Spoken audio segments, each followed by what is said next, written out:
A ver, de la primera que usted hizo acerca de uso de beta-bloqueadores en pacientes hipertensos con cardiopatía isquémica, yo encontré que depende. En el posinfarto, ¿no? Sí. Sí. Pues primero que pacientes que, o sea, se hizo un estudio que se llama el REDUCE-AM de 2024 y en él se vio que realmente no se veía una disminución de la mortalidad en pacientes que usaran beta bloqueadores frente a los que no usaban nada, ¿cierto? Teniendo en cuenta las siguientes recomendaciones que dijo el estudio, que si la fracción, si los pacientes tenían una FDI preservada, es decir, más del 50%, pues realmente no era como tan necesario el uso de bloqueadores. Pero si hay una FDI menor al 40%, sí podrían llegar a beneficiarse un poco más del uso de bloqueadores. Porque el betabloqueador hace parte del manejo de la falla, ¿no? Con FDI reducida. Sí. Sí, o sea, también ellos mencionaban que realmente el beneficio no está tanto en el hecho de la parte de la hipertensión o el infarto, sino ya en la falla cardíaca. En la falla cardíaca como tal, sí. Porque durante mucho Y, tiempo poner ajá, un betabloqueador en infarto, en el posinfarto, eso era una, mejor dicho, una ley en medicina, ¿sí? Ponerlo, siempre. Pero hoy en día como que con estudios como eso, como que la evidencia de lo que hemos mencionado en la clase pasada, ¿no? Betabloqueadores, eh, cardiopatía isquémica o después de un infarto, de pronto ya la evidencia no es tan sólida como lo fue hace un tiempo, lo que creíamos, ¿no? Que casi que era mandatorio, a uno le decían en un infarto y le puso el betabloqueador y ahí donde uno dijera que no. ¿Mm? Entonces, y pues la otra, no sé si alguien me quiere responder, que es lo del uso de la ASA en hipertensión. en prevención, en prevención, Hipertensión. sí. Hipertensión. Pues a ver, así resumidito, básicamente dice que en paciente hipertenso sin enfermedad coronaria realmente no es tan necesario. Eso basado en el estudio TAS que usted mencionó en clase y No, no es un estudio, ya ¿no? No es un estudio, pilas que el TASC no es un estudio. O sea, pueden haber estudios que se llamen TACS, pero lo que les decía es que el TACS es un aplicativo, una herramienta, ¿no? sí, De sí, recomendaciones, sí, en el TAS, o en el muchas TAS. recomendaciones, ¿no? El TASC.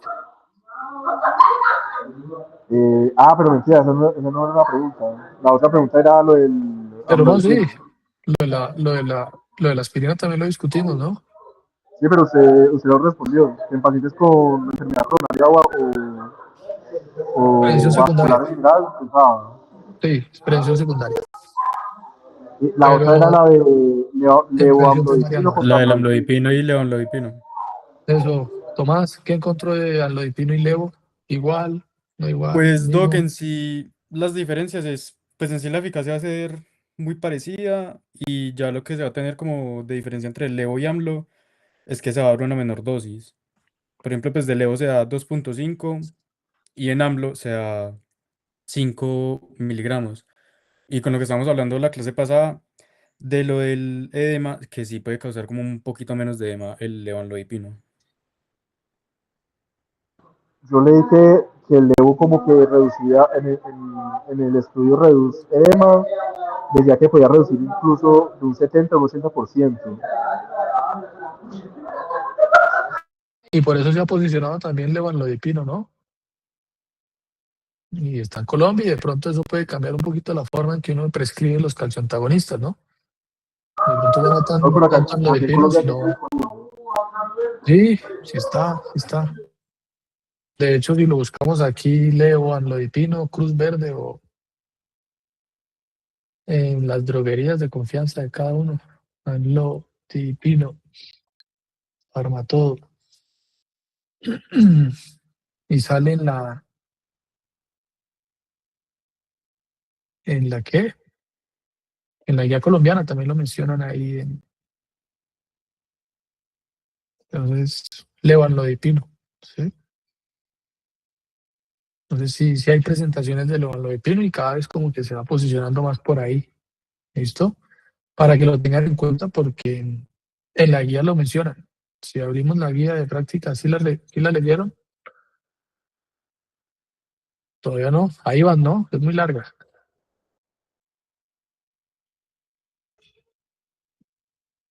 Leoan, ahí sale, ¿no? Entonces, Valsartán, Levodopa, incluso hacen un análisis de los precios, ¿no? ¿Cuánto sería el costo, ¿no? Y cuánto se superaría. Hacen los análisis de cuanto al impacto que puede tener eso en el bolsillo de los pacientes, ¿sí? Y el sistema de salud. Y con todos estos, ¿no? Con todos los demás ahí que pueden llegar a ser analizados, ¿sí? Bien, ¿qué otra tarea teníamos? ¿No eran más? Solo No, esas, solo eran esas dos. Y bajaron la aplicación del Task al celular.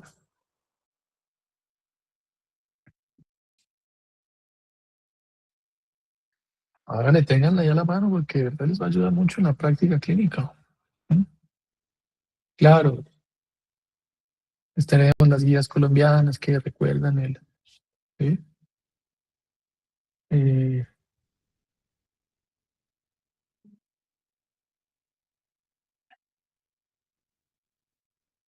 sale como USPSTF, USPSTF, Task Force, así sale.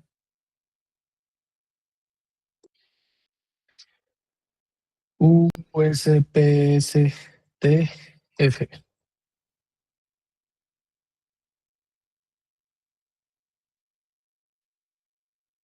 a mí porque yo lo voy a buscar, no me ha salido. No es así. Pero busquen así como USPSTF, así sí sale, así. Sale como Prevention Task Force y USP-STF. Eso, pues así sale en Apple, en Android no sé si sale igual, de pronto sale igual, seguramente sale con el mismo nombre, ¿sí? O sea, entonces ahí uno le dice como, bueno, ¿a quién le quiere hacer tamizaje? ¿O cuál es el grupo de edad? ¿Cuál es el grupo de riesgo? Entonces uno dice, una mujer de tantos años, ¿qué debería tener dentro de los exámenes de prevención? Una colonoscopia, una mamografía, una citología, una cotidificación, ¿no? O un COTES, citología con PCR para BPH, con un nivel de evidencia muy bueno, ¿sí? Porque ustedes en atención primaria, como médicos generales, que será lo primero que van a salir a hacer, después se especializarán, tienen que ser muy buenos con las estrategias de tamización. Y muchas de estas recomendaciones, claro, están basadas en artículos internacionales y las recomendaciones vienen de una organización que es de Estados Unidos, en donde el sistema de salud de pronto invierte más dinero. No quiere decir que por invertir más plata sea más eficiente el sistema de ellos que el de nosotros, ¿no? Pero resume muy bien la evidencia y muchas cosas de las que están ahí se aplican en Colombia, ¿no? O incluso se pueden utilizar para generar alguna discusión, ¿no? ¿Cómo se tamiza el cáncer de pulmón? ¿Vale la pena tamizar los tumores cerebrales, el cáncer de colon, el cáncer de estómago, el cáncer de piel, el alcoholismo, el uso del tabaco? Seguramente ya habrán recomendaciones sobre los vapeadores, ¿no? Eh, entonces lo orienta muy bien. Y incluso si uno le pone aspirina, ¿no? No sé si la descargaron, ustedes meten ahí aspirina, seguramente les aparece alguna recomendación sobre la aspirina para prevenir cáncer de colon, ¿sí? Porque hay estudios que dicen que tomar aspirina previene el cáncer de colon, previene el cáncer de colon. ¿Listo? Entonces tenganlo a la mano porque les va a ayudar. También salen los esquemas de vacunación, que debería tener un adolescente con sus vacunas, un adulto mayor, una mujer en el embarazo, todo lo demás, ¿no? Y el esquema de vacunación de Colombia es muy bueno y se actualiza de forma muy adecuada. Hace poquito actualizaron vacuna contra el dengue, ¿no? Entonces seguramente empezarán a vacunar a los niños contra el dengue. Y aquí en Bogotá, pues la estrategia de vacunación contra el virus sincitial respiratorio. Esperemos que Armenia también llegue a ese esquema de vacunación del sincitial. Eso no puede ser solo para Bogotá. Pero aquí ya han vacunado no sé a cuántas maternas contra el sincitial.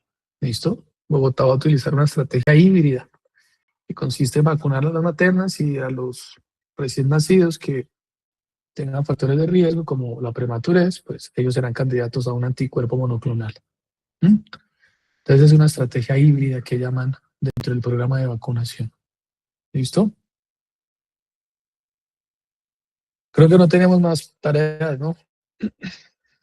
Sí, solo una más.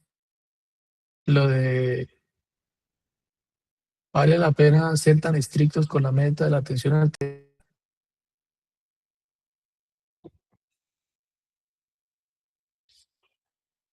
Al fin sí o no.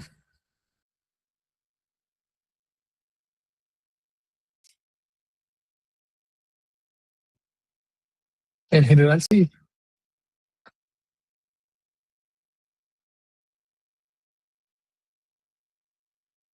Ujú. Que se parece mucho a la colombiana.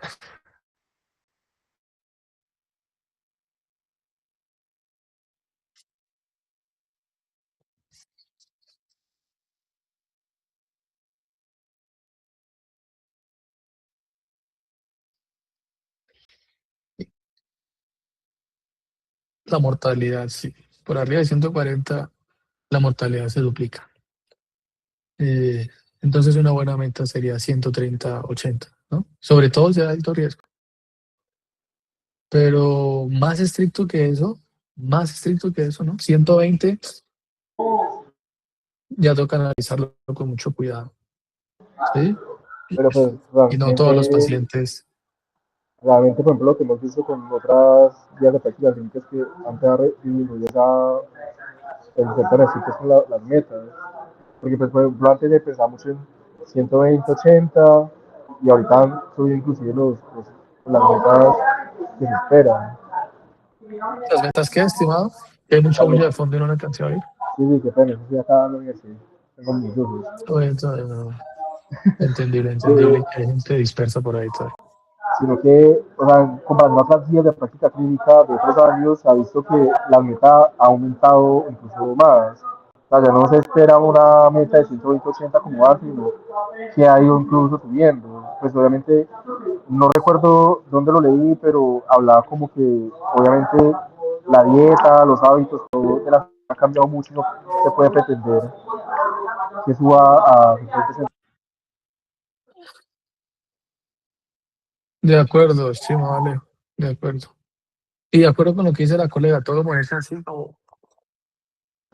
Sí, qué pena, ay, no va a por todos hablar. los que están por allá haciendo bulla, ¿no? Bien, bien. Pero en general esas son los grandes mensajes, ¿no? Y pues ustedes van a tratar a muchos pacientes con hipertensión. Oiga, lo del DIPER quedó claro, ¿no? El DIPER extremo, el no DIPER.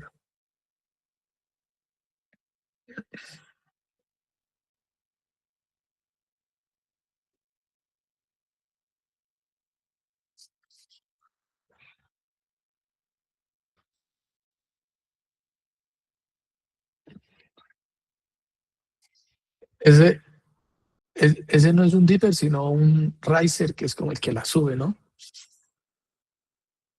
El que sube ahí la presión. Es razonable pensar en ese paciente que un buen momento de tomarse el antihipertensivo es antes de acostarse, ¿sí? Acuérdense que la hipotensión es una causa de infarto, ¿no?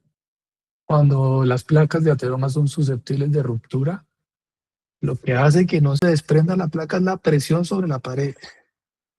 Y si uno baja mucho la presión, entonces la plaquita que era susceptible de desprendimiento y ruptura, pues se rompe, porque ya no hay presión que la sostenga, ¿no? Para que no se rompa. Entonces la hipotensión puede dar causas, o puede ser una causa de infarto. Por eso la hipotensión tampoco gusta tanto, eh, porque ¿sí? En esos momentos de presiones bajitas pueden ocurrir infartos por lo que les estoy diciendo. ¿Mm? Y por eso muchos pacientes se infartaban en la noche o en la madrugada, porque muchos tenían descensos de la presión arterial y era el abuelito que se acostaba a dormir y hizo una hipotensión y se infartó y nadie se dio cuenta. ¿Listo? Sigue un tema que ustedes pues también manejan ahí ¿no? Con facilidad, que es el tema de la dislipidemia. Colombia tiene su guía de dislipidemia muy actualizadita. ¿Listo? Profe, puede poner a grabar, por favor. Todo bien, ¿no? Sí.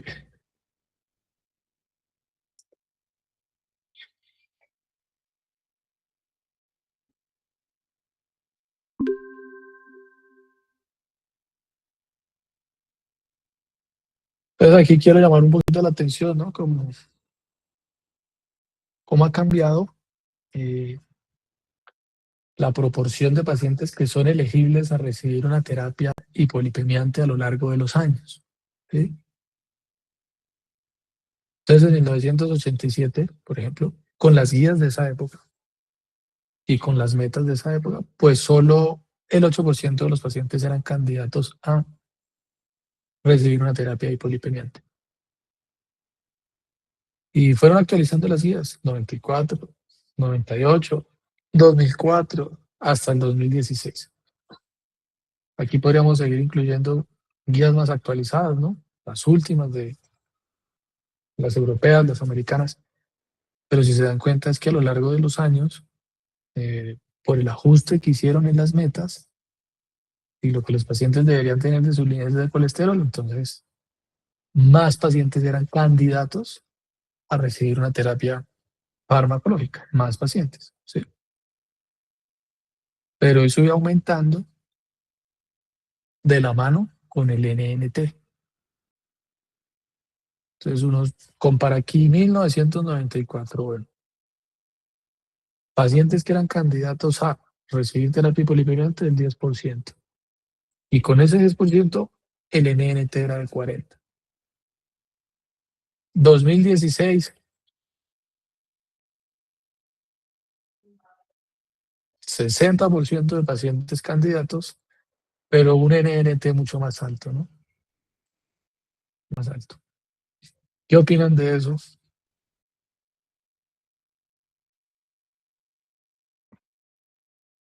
¿Es bueno, es malo?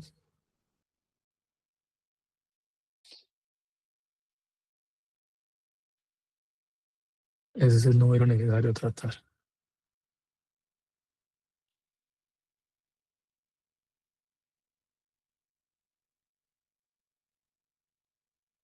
Como que la eficacia fue empeorando, ¿no?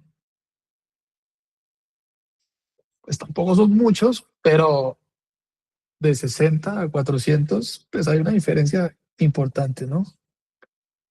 Entonces eso es un poquito lo que le critican de pronto a veces a las guías, ¿sí?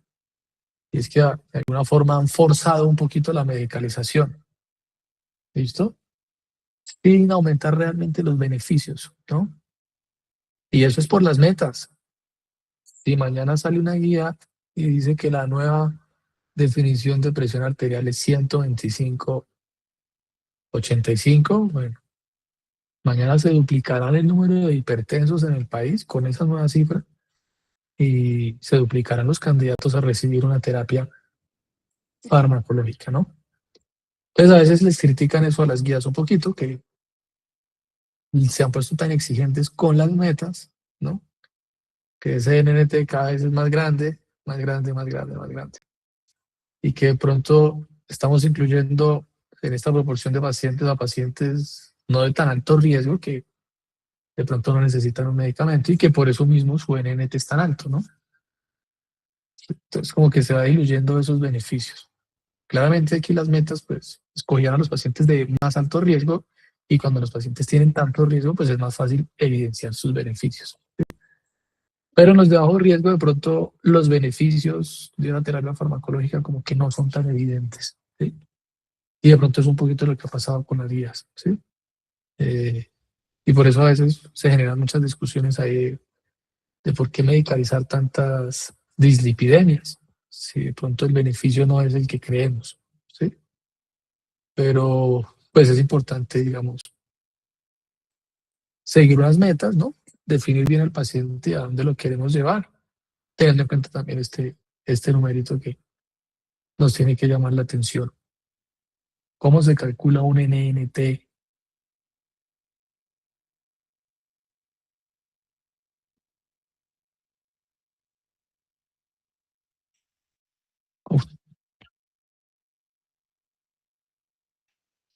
Es una formulita muy sencilla, ¿no? Lo que Uno yo acabo de buscar sobre, y básicamente pues lo que me está diciendo acá es se calcula como el inverso de la reducción absoluta del riesgo. eso, el inverso es 1 sobre la reducción absoluta de riesgo. 1 sobre un RRA, así se calcula, un NNT. Muy fácil de calcular, ¿no? Y este RRA pues sale de las diferencias de incidencia que tengan los estudios, ya sea por incidencias acumuladas, bueno, o por tasas de incidencia, ¿sí? Pero acuérdense que este valorcito pues es de las diferencias que existen en los dos grupos, los que recibían placebo o otra terapia y los que recibían el medicamento hipolipemiante, ¿sí? Entonces básicamente lo que hace esa medida, esto, porque yo sé que de pronto lo han visto, es que uno tiene dos grupos de intervención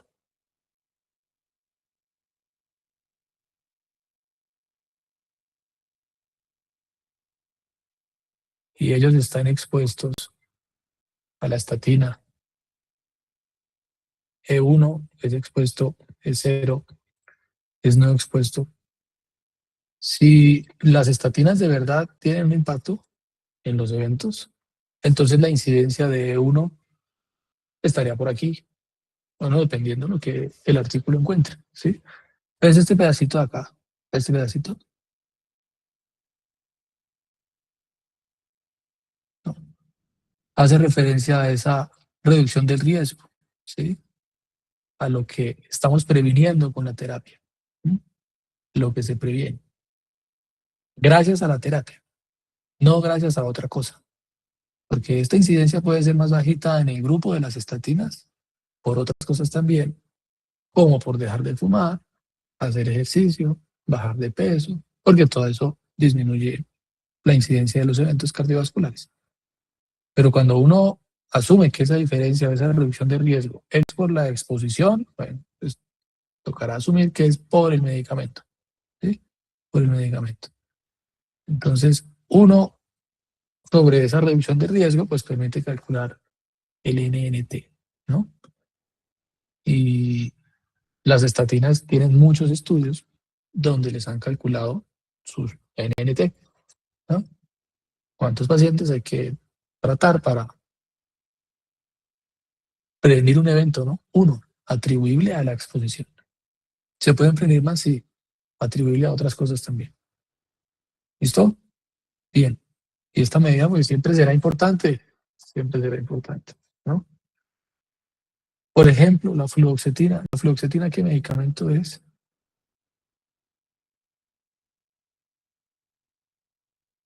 ¿A qué grupo pertenece la fluoxetina? A los recaptadores de serotonina. A un antidepresivo de recaptación de serotonina, ¿no? ¿Cuánto tiene de NNT para depresión?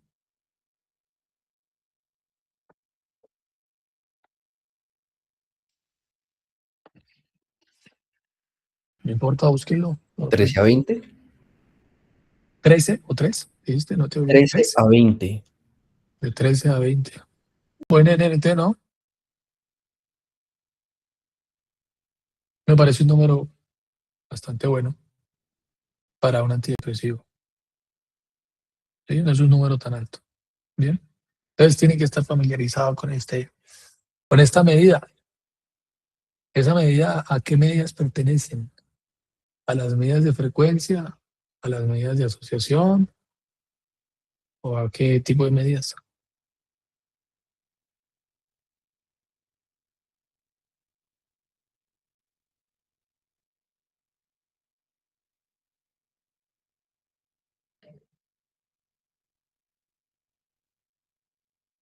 A las medidas de impacto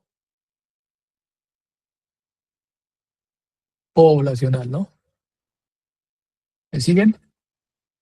¿O no? ¿O ni idea qué les estoy diciendo? No, puede repetir eso. No, profe, ¿Ni idea? estoy perdida. ¿Están perdidos? No importa. Pues me salió es que impacto clínico absoluto era lo mismo. ¿Sí? Medidas de impacto poblacional se llaman. ¿Sí? Cuando se hacen los estudios clínicos. Bueno, lo primero que hacen los estudios clínicos es calcular una medida de frecuencia. Medidas de frecuencia. Es la forma en que se cuentan los eventos en los estudios. Y ustedes pueden contar eventos con incidencias acumuladas, con tasas de incidencia, con prevalencias y ¿con cuál más? Empieza por O.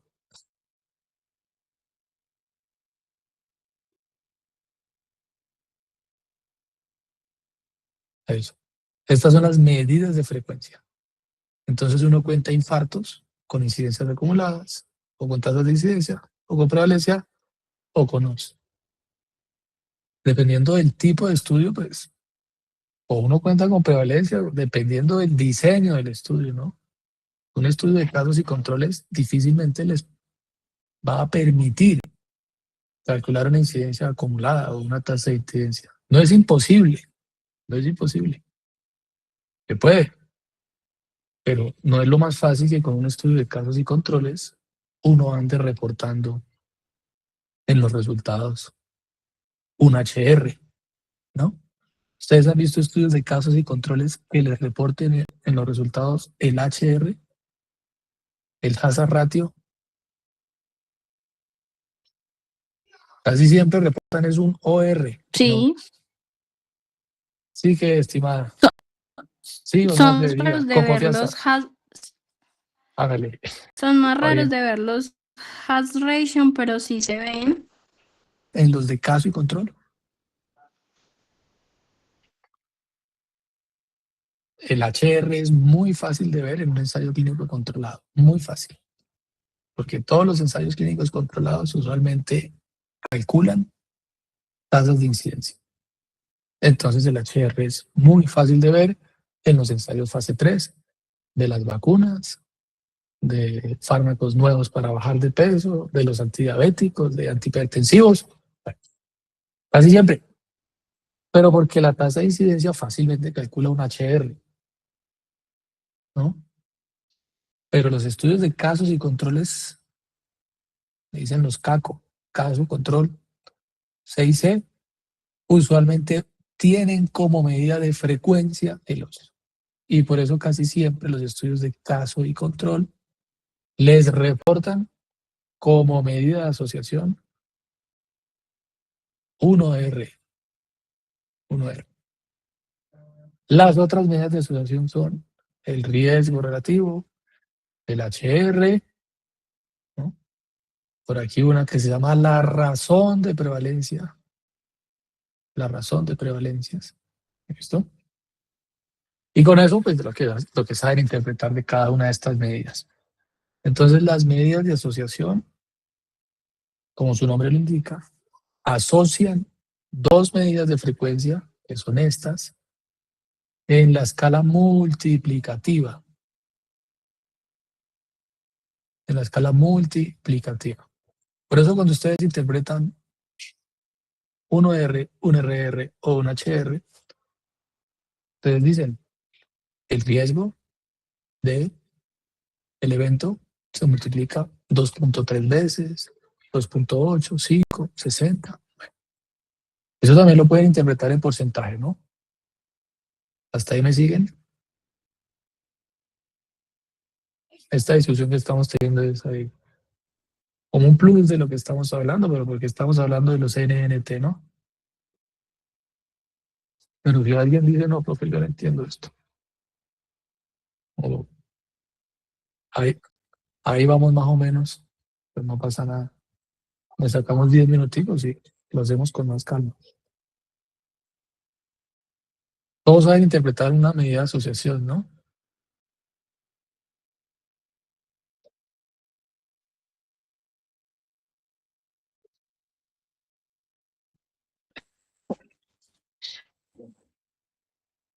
¿Y los demás qué dicen? Ah, Medina, No, estimado Medina, diga yo sí algo. Profe, yo yo acompaño sí al sé compañero, interpretar una profe. medida de asociación.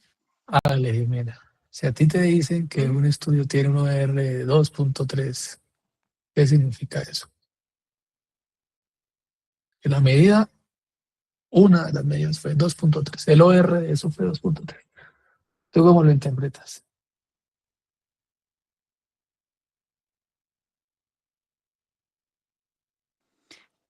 Es básicamente que la exposición está más asociada con una mayor probabilidad de la enfermedad. Probabilidad. Sí, es una probabilidad relativa.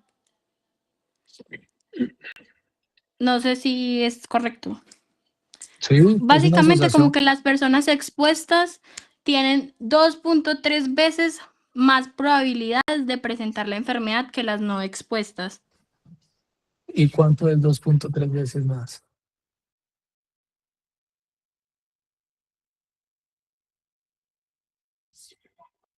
O sea, 3 veces más de qué cosa. ¿De qué?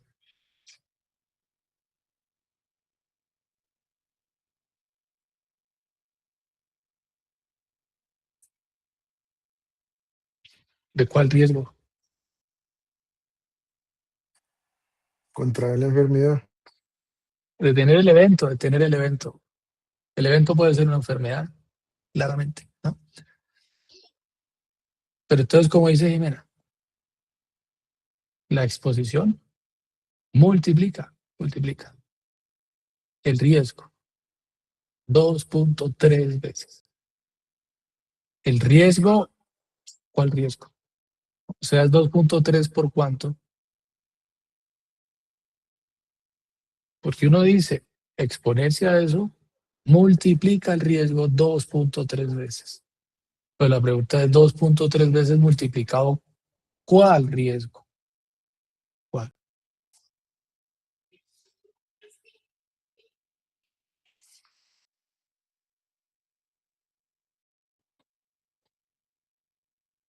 ¿Cuál riesgo? Jimena, te quedaste Señor, estoy pensando. pensando, es que estoy como Vale. enredada con lo que me está preguntando. Lo estás diciendo muy bien. No está mal. Sí, no está mal, está bien. Como estas medidas de asociación relacionan dos medidas de frecuencia en la escala multiplicativa, uno las interpreta de esa forma diciendo que cuando los pacientes se exponen a esa variable, que puede ser un medicamento, el riesgo que ellos tienen para tener el evento se acaba de multiplicar 2.3 veces. 2.3 veces. ¿Y cuál es ese riesgo que ellos tienen? ¿Cómo se llama ese riesgo que ellos tienen de un evento?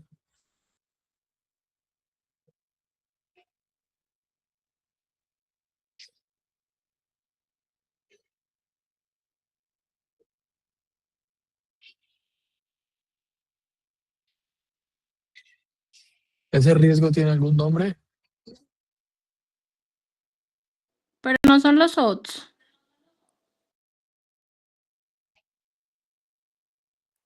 Hazard. El riesgo basal de los pacientes. El riesgo basal. ¿Me siguen o no? Profesor, no lo sabía. ¿No?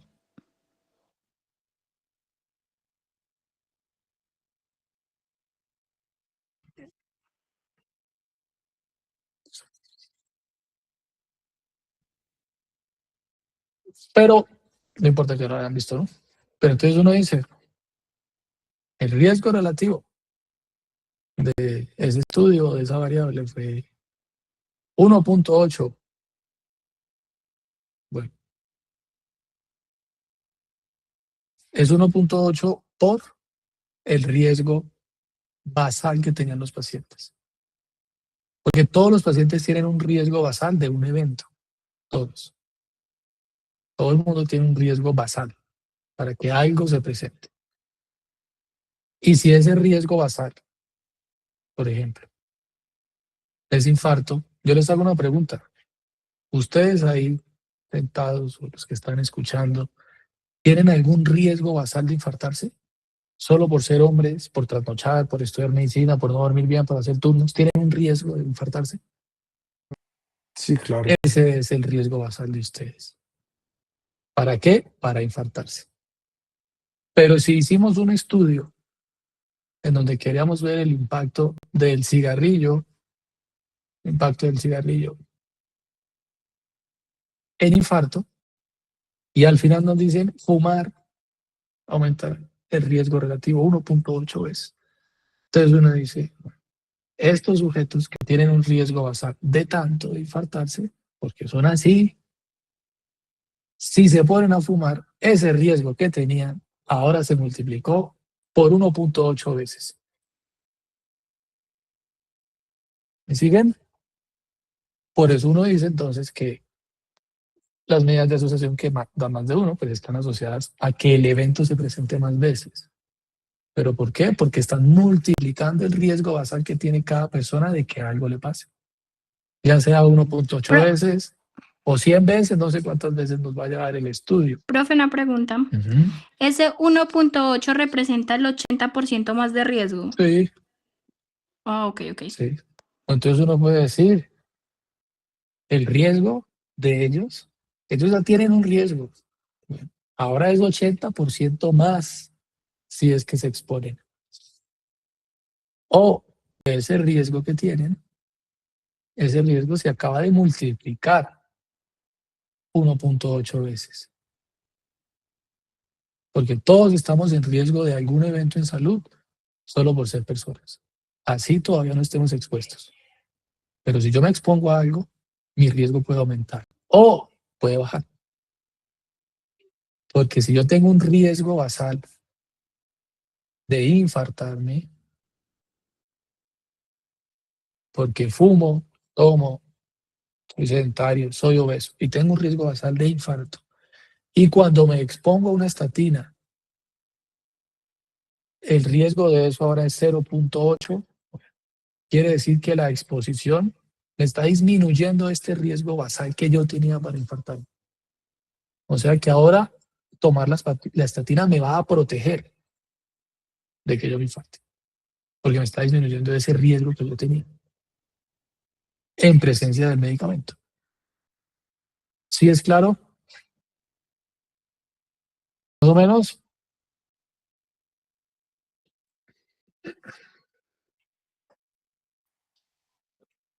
Vamos a estar por aquí una fotico que yo tengo. Profe, si uno supiera explicar eso así a los pacientes, eso habría como mayor adherencia a la terapia y de todo, porque la gente diría, uy,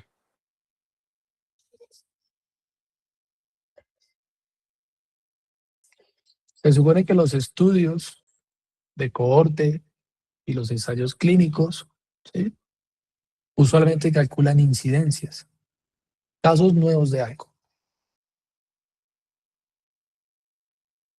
Y lo que queremos averiguar es, en esos estudios, si exponerse a algo aumenta o no la incidencia. Para que yo pueda decir que la exposición, que puede ser a un fármaco o puede ser a todas las variables que se puedan imaginar, dormir mal, no tomar el sol, ser obeso, muchas variables, ¿no? Si yo quiero ver qué tanto impacta esa exposición, entonces tengo que comparar dos grupos, que usualmente es lo que hacen los ensayos clínicos. Comparan dos grupos. El grupo A con el grupo B. Grupo A no está expuesto. Grupo B sí está expuesto. Pero para yo tratar de acercarme a el impacto que tiene la exposición, tengo que considerar que el grupo A y el grupo B tienen que tener unas condiciones muy parecidas. Tan parecidas que yo espero que la incidencia de A y B sin estar expuestos sea esta, porque ellos son tan parecidos que yo espero el mismo número de eventos, que es esta linecita de aquí, en los dos grupos. ¿Por qué? Porque los pacientes que están en A, se supone, tienen que ser de alguna forma, ¿no?, homogéneo, la población tiene que ser homogénea o comparable, ¿no? Lo que han visto por ahí en investigación. Los pacientes de A de alguna forma se tienen que parecer a los de B para poder compararlos, ¿sí? Y solo por ser parecidos, ellos tienen este riesgo basal de tener casos incidentes de algo. un infarto, un tumor, ¿sí? Pero cuando yo expongo a alguno de los dos grupos, y si ese factor de exposición o ese medicamento o ese hábito o el cigarrillo o el vapeo me aumenta esta incidencia, entonces yo puedo decir que la exposición, ¿no?, se relaciona con ese evento, porque los que estaban expuestos claramente tienen más incidencia que los que no estaban expuestos, asumiendo que la incidencia era muy parecida entre los dos grupos, partiendo de que las características basales de los dos eran muy parecidas, no eran iguales, ¿no? Eran muy parecidas. Si yo expongo a este grupo y yo veo que la incidencia no aumenta en los expuestos, pues yo no le puedo echar la culpa a esa exposición de algo, porque no aumentó en ningún caso, o los dos grupos tenían la misma incidencia.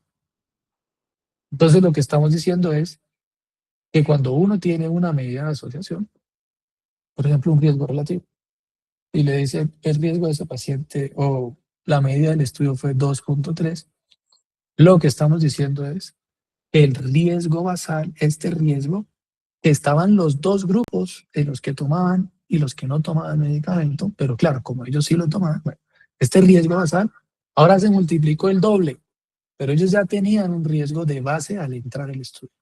Solo que si yo lo expongo a algo, ese riesgo se sube si es que la exposición estaba asociada con el desenlace. Estoy multiplicando el riesgo basal de ellos 2 veces. Este riesgo basal por 2. ¿Estamos? O ese riesgo basal que ellos tienen ahora acaba de aumentar un 30% más. Por estar expuestos. ¿Sí? ¿O no? Bien. Lo mismo si nos vamos para el otro lado, por aquí. Si mis dos grupos son muy parecidos al comienzo, bueno, yo espero que las dos líneas estén hasta aquí. ¿Por qué? Porque la incidencia entre los dos tiene que ser casi que igual, porque son grupos comparables. Pero cuando yo le doy un medicamento a ellos y yo veo que la incidencia es menor, entonces yo digo, oiga, la intervención que estamos haciendo en esa población está disminuyendo este poquito de incidencia. Esto es lo que yo le atribuyo al medicamento que está logrando, ¿sí? Y el resto no, el resto de incidencia queda para los dos grupos. Esto es lo que se conoce como el riesgo residual. El riesgo residual, ¿no? Le dimos un medicamento a un paciente, ya se lo dimos. Bajó un riesgo, pero ellos tenían un riesgo basal. Y es imposible eliminarlo hasta aquí, hasta 0%, ¿no? Es imposible. Por eso muchas veces las estatinas y las terapias con hipolipemiantes siempre dejan un riesgo cardiovascular residual. Siempre. Porque el riesgo nunca cae a 0. Hay pacientes que se siguen infartando a pesar de la terapia. Claro, menos que los que no. ¿Me siguen? Espero que sí, espero que sí. Entonces les estaba diciendo, estimados, que todos estos estudios, los ensayos clínicos, los estudios de cohorte, los estudios de casos y controles, siempre tienen medidas de frecuencia, siempre. Que cuando relacionamos esas medidas de frecuencia, aparecen las medidas de asociación y que cuando utilizamos las medidas de frecuencia, pero no en la escala multiplicativa, sino en la escala aditiva, o sea, de sumas y restas, de aditividad, aparecen las medidas de impacto poblacional. Y las medidas de impacto poblacional son el NNT, bueno, por mencionar dos, y el NNH. Son dos medidas de impacto poblacional. ¿Listo? Me dan información sobre la población. Es cuando uno dice, ¿cuántos pacientes hay que tratar? 20, 100, 1000, 1.000.000. Demasiados, ¿no? Son medidas de impacto poblacional. Entonces, siempre que lean un estudio clínico, bueno, ¿cuál fue la medida de frecuencia? ¿Cuál fue la medida de asociación? Y de pronto ellos mismos me presentan ahí las medidas de impacto, ¿sí? Porque es un dato relevante, ¿sí? El marketing farmacéutico usa mucho las medidas de impacto poblacional. ¿Me siguen? Los que están viendo de pronto el módulo de lectura interpretada de investigación, ¿no? De medicina basada en la evidencia, de pronto me siguen un poquito más la idea. ¿Sí? Pero siempre tienen que tener en cuenta estas medidas en los estudios clínicos para saber qué tanto impacta la intervención a los pacientes, ¿o no?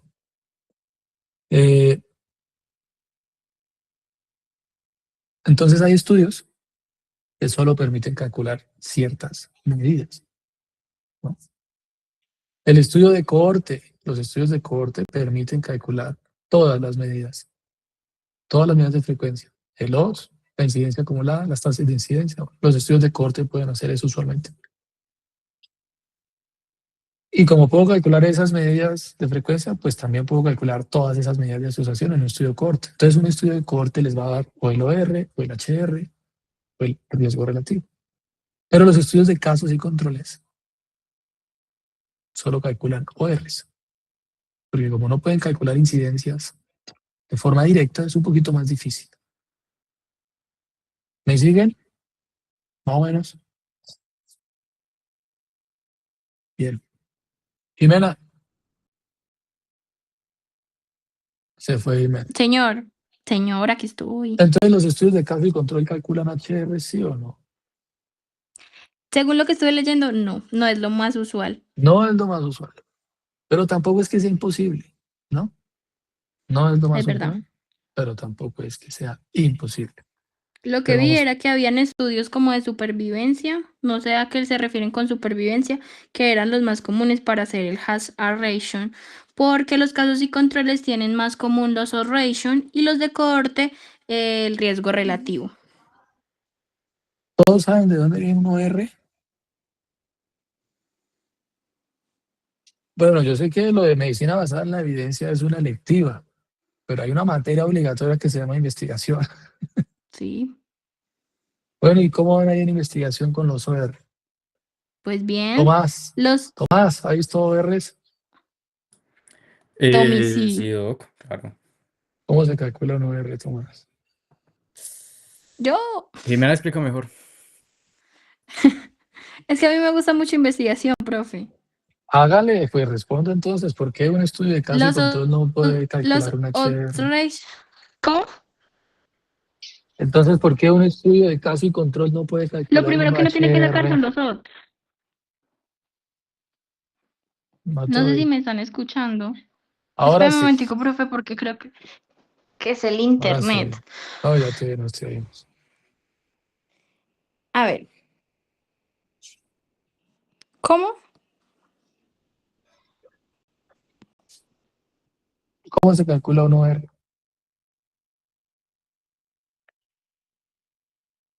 Primero hay que sacar los odds. Y Ujú. los odds son personas que enferman sobre las personas que no enferman. Y entonces uno tiene grupos expuestos y no expuestos, enfermos y no enfermos. Entonces uno hace una tabla 2 por 2. Y cuando hace esa tabla 2 por 2, luego multiplica A por D y B por C y ahí sale los ratio. Muy bien, muy bien. Todos te entendimos perfectamente.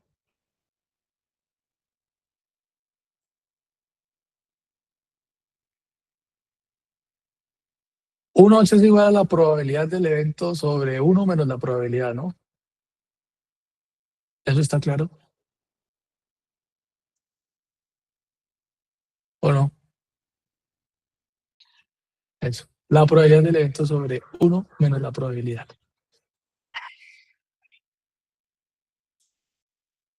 Entonces, la gran pregunta mía es, ¿cómo hago para calcular una medida de asociación que tiene incidencias, como las tasas de incidencia que calculan HRs con un estudio de casos y controles?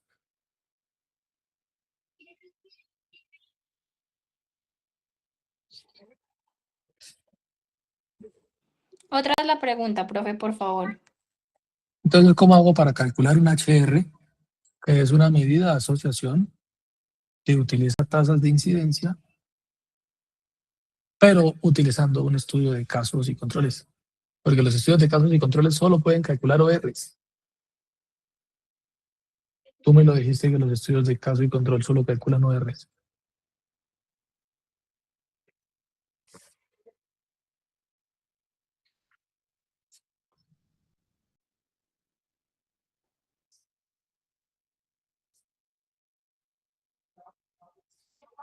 Pues tocaría que hacer, porque es que lo que yo tengo entendido, para hacer un HR, bueno, un hash ratio, tengo que hacer un seguimiento temporal. Entonces puedo hacer un casos y controles retrospectivo o prospectivo. Pero ¿cómo los No, vas a seguir si los casos ya existen? es que yo sé que se puede. Estoy casi segura, pero no sé No, cómo se puede, decirlo. se puede, pero no es lo usual. Usualmente los estudios de casos y controles calculan solo ORs, solo ORs, ¿sí? Pero hay unos estudios que se llaman estudios de casos y controles anidados a una cohorte,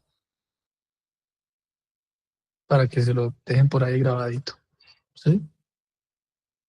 Estudios de casos y controles anidados a cohortes. Lo primero es construir la cohorte y de esa cohorte tengo que sacar los casos y los controles.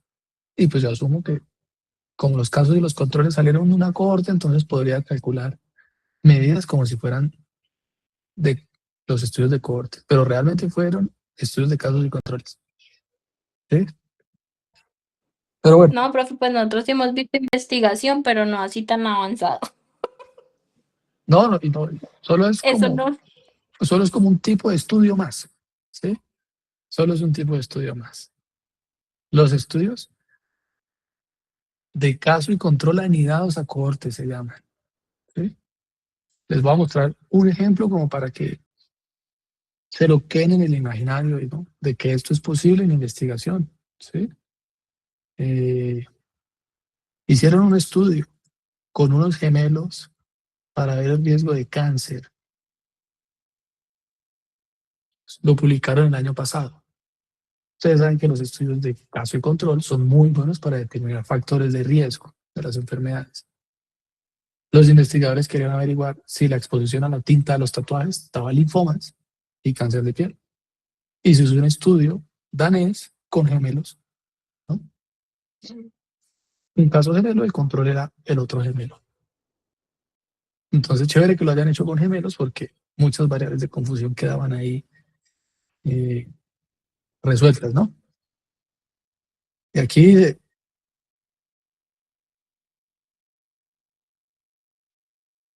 realizamos diseño de estudios con gemelos para no hablar factores. El estudio de casos y controles es un estudio de casos y controles. Pero la medida que están mostrando es una HR. Es una HR. Porque fue una cohorte que ellos conocían. ¿Y cuál era la cohorte? Esta era la cohorte de pacientes. Era un registro de cáncer danés. Entonces, es un estudio de cohorte. Aquí está la cohorte. ¿Cuántos gemelos habían? Se consiguieron 2.300 gemelos. Y a esa cohorte le hicieron un análisis de caso y control. Y al final no presentan un OR, sino que presentan una medida como si fuera de cohorte. Entonces esto uno a veces lo confunde un poquito porque uno dice, oiga, pero ¿cómo que casos y controles y HR si los HR son de las tasas de incidencia? Bueno, entonces aquí hay un ejemplo de que a veces los estudios, ¿no?, cuando se anidan a cohortes como este, entonces calculan medidas de estudios de cohorte siendo de caso y control. Quedó claro el ejemplo, ¿no? La conclusión es que sí, que las tintas dan cáncer, linfoma y bueno, sobre todo si el tatuaje es muy grande. ¿Listo? Para que tengan en la mente un diseño más de estudio, ¿no? Ensayo clínico, metaanálisis, caso control, estudios de cohorte y uno más. Los estudios de casos y controles anidados a cohortes. Son muy chéveres, como ese de los tatuajes. Muy buen estudio. Entonces les estaba diciendo, estimados, que todos estos estudios siempre les presentarán las medidas de frecuencia, las medidas de asociación en la escala multiplicativa y las medidas de impacto poblacional en la escala aditiva. Ahí ya no se dividen, sino que se restan las medidas, las incidencias, se restan, ¿no? Y con esa resta es que se calcula el NNT y el NNH, que es una medida de impacto poblacional, para no poder decir que se necesita tratar en el 2016 a 400 pacientes, ¿no? Según las guías europeas, con estatinas, para prevenir un desenlace atribuible ¿a quién? Al medicamento, a la exposición. Hay que tratar a 400 para prevenir un desenlace. Y ese desenlace que se previene es atribuible a esa exposición que se llama estatina, o medicamento o la intervención que tengamos. ¿Quedó claro? Bueno, ahí más o menos le van cogiendo el tiro. Dicen las publicaciones que entre más alto sea el colesterol LDL, más son los sitios vasculares comprometidos con aterosclerosis, ¿no? Mayor es el nivel de aterosclerosis. Entonces esto define un poquito las metas, porque cuando los pacientes son de alto riesgo cardiovascular, pues a uno le dicen, toca bajar el colesterol menos de 50. ¿Y por qué? Porque cuando lo tienes menos de 50, el porcentaje de aterosclerosis es 0 y ningún sitio vascular está comprometido. Pero en la medida que vamos subiendo los niveles de colesterol, entonces más porcentaje de aterosclerosis, ¿no? En más sitios vasculares. Un sitio vascular, bueno, 2 sitios vasculares, entonces la enfermedad va aumentando. Entonces sí hay una relación en cuanto a los niveles de LDL. Pero ojo, no solo el LDL explica la aterosclerosis, ¿no? La aterosclerosis es una enfermedad multifactorial. Y ustedes saben que en medicina nada es monocausal. Nada se explica por una sola causa. Entonces Jimena decía que en la tabla de 2×2, así Jimena, A, B, ¿sí? A, B, C, D, así.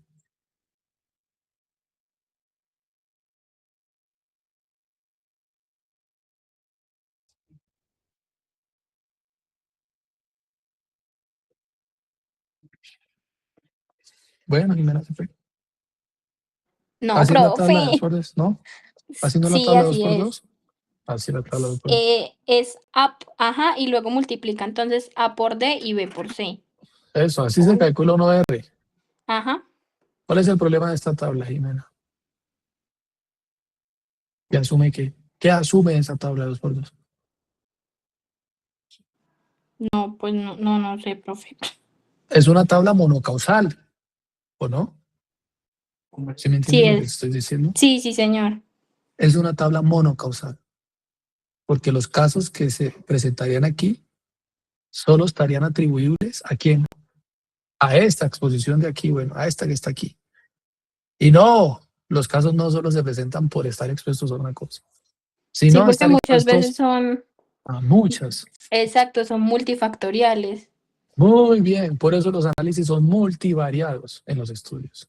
Y ustedes se paran allá al frente en su club de revistas y dicen, se hizo un análisis multivariado, teniendo en cuenta las múltiples variables que explican los desenlaces en los pacientes. Porque no hay monocausalidad en medicina. Pero el LDL es una de las variables que fuertemente están asociadas con los eventos ateroscleróticos. Y por eso es importante decir que es una de las metas priorizadas. Dentro de toda la enfermedad, pues la meta de LDL es uno de los objetivos, ¿sí? Pero toca perseguir otras cositas, ¿sí? El control de la diabetes, el control de la hipertensión, el control del peso, el control del tabaquismo, la disminución de peso, buenos hábitos de alimentación, control del sedentarismo, la dieta, todas las variables toca tratar de controlarlas, ¿no? Si los pacientes tienen apnea del sueño, peor. La apnea del sueño se asocia a todo, arritmias, obesidad, diabetes, infarto, problemas o enfermedades neurológicas. Entonces, otra variable a tener en cuenta. ¿Listo? Bueno, siempre lo más importante es el manejo no farmacológico, ¿no? Comida real, hay que comer bien. Actividad física, disminuir el tabaquismo o cesarlo completamente. Cero alcohol y dormir bien. Todo esto es importante para tener un impacto en los eventos cardiovasculares. ¿Listo? Tamizaje.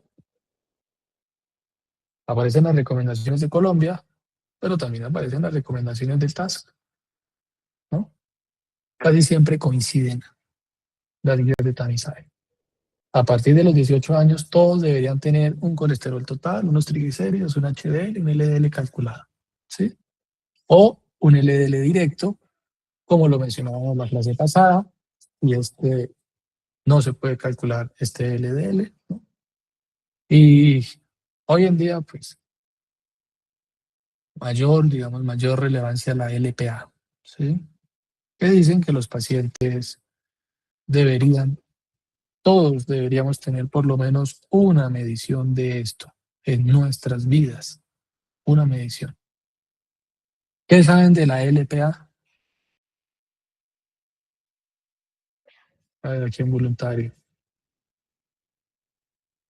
No sé si Alejandro ya se pasó el ruido. No, es que la gente es muy ruidosa. Vivimos en tiempos muy ruidosos. ¿A quién le preguntamos? Pero esa no es la misma la ApoA, que es la polipoproteína A. No. ¿O sí? No sé, ¿qué saben? Joseph Stewart, ¿será que está por ahí? Creo que no. Ikari Alexa.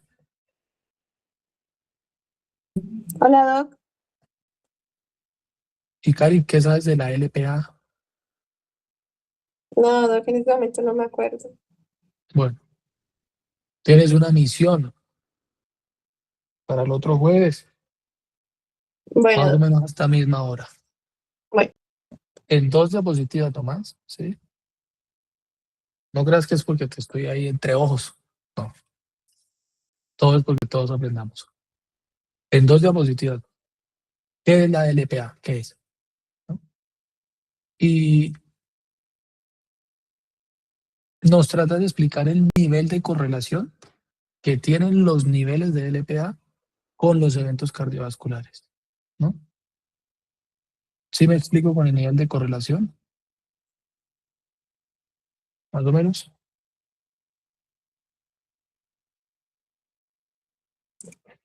Sí, Doc, tranquilo. Yo Bien, se lo tengo la misma vez. bien.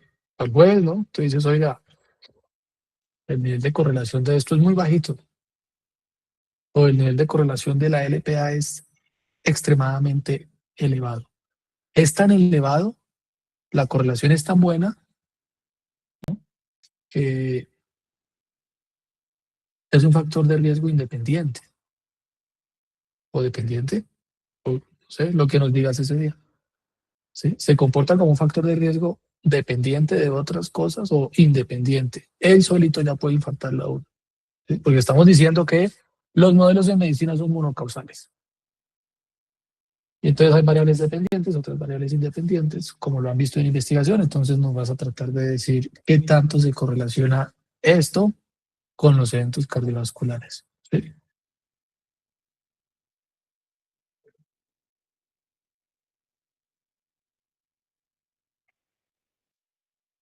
¿Quedó claro, estimada? Bueno, Doc. Bien. Te hago solo una pregunta ahí. Cuando dos variables se correlacionan perfectamente, ¿qué número da esa correlación? ¿Cuál es el número, el resultado numérico de esa correlación? Cuando dos variables se correlacionan perfectamente. Es decir, que una explica la otra en un 100%. Porque hay variables que explican la otra en un 50%, en un 60% y el otro 40% por otras cosas. Nos lo explica el otro jueves, estimada. Sí. Hola, Doc. Bien. Entonces hay que pedir, ¿no?, el perfil lipídico, bueno. Y después de los 40 años, bueno, claramente si el paciente tiene 19 o 20 o 21 y tiene más factores de riesgo cardiovascular, pues uno es más intenso que lo que dice una guía de tamizaje, ¿sí? 40 años, bueno, tiene que hacerse un seguimiento anual cada año, ¿no? Pero claro, hay pacientes que hay que hacerles cada 3 meses, cada 6 meses, cada año, dependiendo de las metas, ¿sí?, que necesitamos con cada paciente. Bien. La fórmula que hablamos la clase pasada no es necesario repetirla. ¿Listo? ¿Cada cuánto debe hacerse el control de exámenes para el colesterol? Cuando usted atiende al paciente con un perfil lipídico y usted define una meta y dice, señor, lo voy a llevar a estos números, a estos valores, ¿sí?, hay que pedirlo cada 6 semanas. Cada 6 semanitas. Hasta que esté en las metas propuestas, ¿no? ¿Cuáles son las metas? Pues ya vamos a ver los números, pero 70, 50, 100, esas son las metas relevantes. Pero ojo, sean intensos, ¿sí? No abandonen al paciente. Lo espero en 6 meses con los exámenes, ¿no? Lo espero en 6 semanas con nuevos exámenes. Y si la siguiente semana, 6 semanas, no está meta, lo espero en otras 6, hasta que lo lleven a la meta que necesitan. ¿Listo? Y una vez esté en control el paciente, en la meta que lo necesita, el control, pues ahí sí, anual, ¿no? Seguirá siendo anual. Pero no se tarden en pedir el examen, ¿no? Cuando yo vi este tema en mi universidad, 3 meses era la recomendación, cada 3 meses, hasta que estén metas. Hoy son más exigentes, cada 6 semanas, como si fuera más o menos una TSH en hipotiroidismo, cada 6 semanas hasta que estén metas. ¿Listo? Y estos son como los números mágicos, ¿no? Los números mágicos. De las metas, ¿no?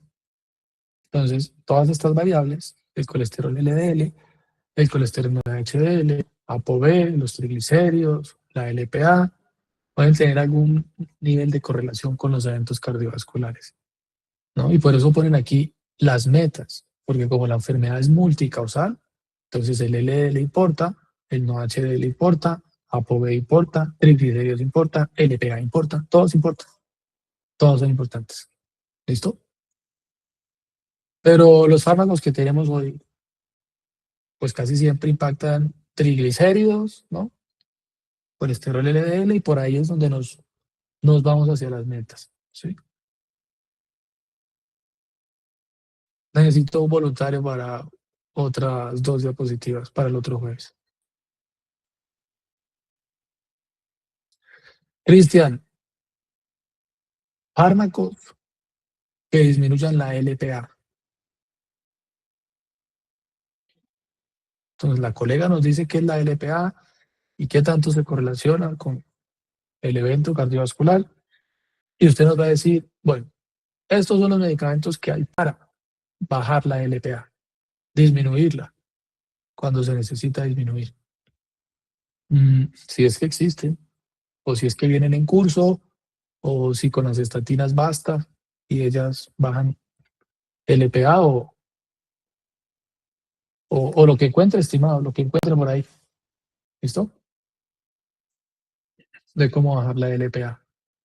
Si las estatinas son suficientes, si los fibratos son suficientes, si las nuevas terapias biológicas son suficientes, o qué hay para esto. ¿Qué hay? Porque si lo vamos a pedir, no, que sea para algo, que sea para algo, para bajarlo por lo menos, ¿no? Entonces, ¿cómo lo bajamos? A ver si las estatinas logran bajar eso o no, o no. Pero bueno, casi siempre en atención primaria estamos aquí muy, ¿no?, muy pendientes de este valor por la relación tan fuerte que hay, la asociación tan fuerte que hay entre sus valores y los eventos cardiovasculares. Entonces uno siempre está notando en la historia clínica a cuánto lo va a llevar de estas metas y definiendo el esquema hipolipemiante, moderada intensidad, alta intensidad, monoterapia, terapia combinada, o en caso de no llegar a la meta, pues terapias biológicas. ¿Listo? Pero estas son las metas generales. Entonces la guía colombiana definió 4 pasos, ¿sí? 4 pasos. Paso 1, identifique las condiciones que automáticamente clasifican al paciente en esta categoría de muy alto riesgo.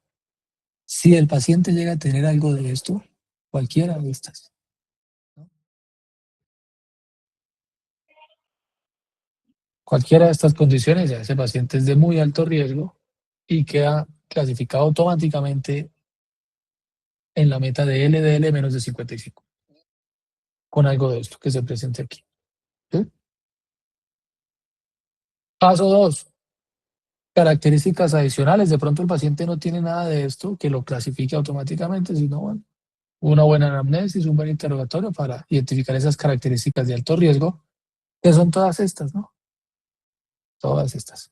¿Listo? Enfermedad renal crónica, lipoproteína marcadamente elevada, ¿listo? Hipercolesterolemia familiar, diabetes sin criterio de muy alto riesgo, duración de 10 años de diabetes, más un factor de riesgo adicional.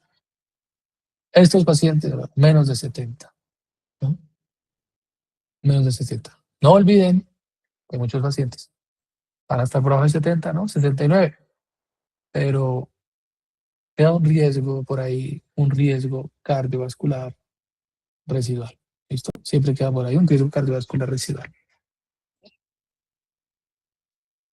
Paso 3, identificar factores que potencian esos riesgos, ¿no? Entonces, todas estas condiciones que aparecen ahí en la guía. Por ejemplo, un paciente con VIH, pacientes considerados de alto riesgo cardiovascular usualmente, ¿sí? Solo por tener el diagnóstico de VIH. Por la lesión que genera el virus sobre el endotelio y porque la terapia antirretroviral está asociada a eventos cardiovasculares, ¿no? Por eso el interés de hacer estudios con estatinas en esta población. Entonces uno encuentra estudios que han tratado de demostrar los beneficios de dar estatina a población con VIH, teniendo en cuenta que usan terapias antirretrovirales que tienen muchas interacciones con los medicamentos y que a veces las estatinas no, pues como que no son tan convenientes de combinar con esas terapias antirretrovirales, pero se publican esos estudios que demuestran este beneficio, ¿sí? No se les olvide, porque a veces uno se enfoca en el VIH y se le olvida lo que lo mata al final, que son los eventos cardiovasculares. ¿Listo?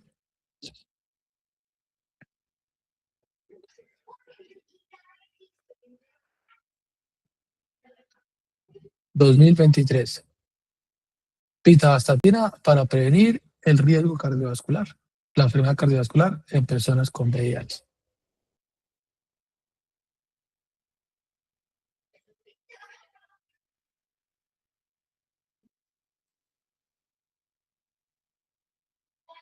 Se supone que ellos tienen una condición que los hace comparables, que es VIH, ¿sí? Que los hace comparables, que es VIH. Y la aleatorización permite, porque es que los dos tienen VIH, en esa variable son iguales, ¿sí? Pero la aleatorización permite que el riesgo basal de eventos cardiovasculares pues sea casi que el mismo.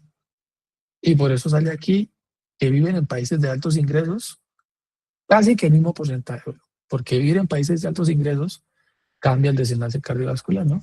Latinoamérica, 18% y 18%. O sea que había la misma proporción de latinoamericanos, ¿sí? O sea que esta aleatorización quedó muy buena, ¿sí? Porque la mediana de la edad, vea, es casi que la misma. O sea que yo no puedo decir que los que estaban en placebo se iban a infartar más porque eran más viejos, ¿no? Si los dos tienen el mismo grupo de edad, ¿por qué le voy a echar la culpa a la edad de los eventos cardiovasculares? Entonces a eso es lo que vamos, a lo que iba con el tema de, se supone que al hacer la aleatorización, esto me permite comparar los grupos porque el riesgo basal de los eventos cardiovasculares de ellos tiene que ser casi que el mismo. La única forma que fuera el mismo es que cada paciente fuera su propio control. Pero ¿cómo hacemos eso? ¿No? ¿Cómo hacemos eso? Con una máquina del tiempo se podría hacer, pero bueno, no existe. Entonces se busca la aleatorización que me deja los grupos de forma muy comparable para más o menos poder decir que el riesgo basal de infarto de los de pitavastatina es casi que el mismo riesgo basal de infarto de los de placebo. Y que la diferencia que yo vea en los eventos cardiovasculares es porque unos estaban tomando pitavastatina y los otros placebo. Y no por las otras variables. No era por la edad, no era por la distribución de la edad, ¿sí? Porque están distribuidos casi con las mismas condiciones, ¿no? Mire, mujeres, la misma proporción. Hombres, la misma proporción, igualitos. Ahora quedó un poquito más claro lo del riesgo basal.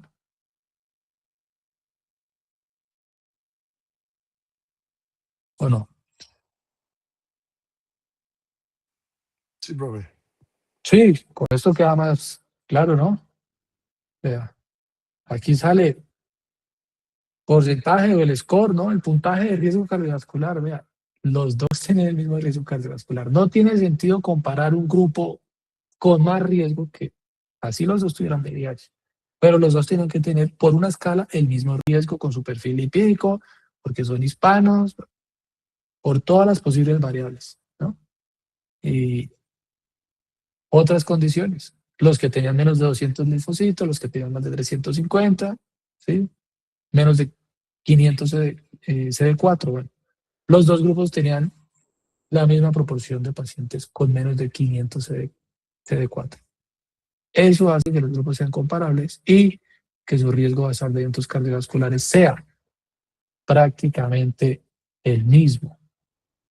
Conclusión, que si yo encuentro diferencias en la incidencia de los eventos que ellos van a tener, es porque sí hay una variable que es diferente.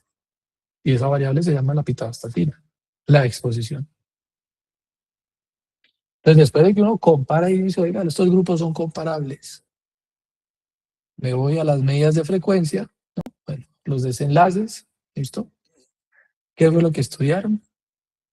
Todos los desenlaces cardiovasculares.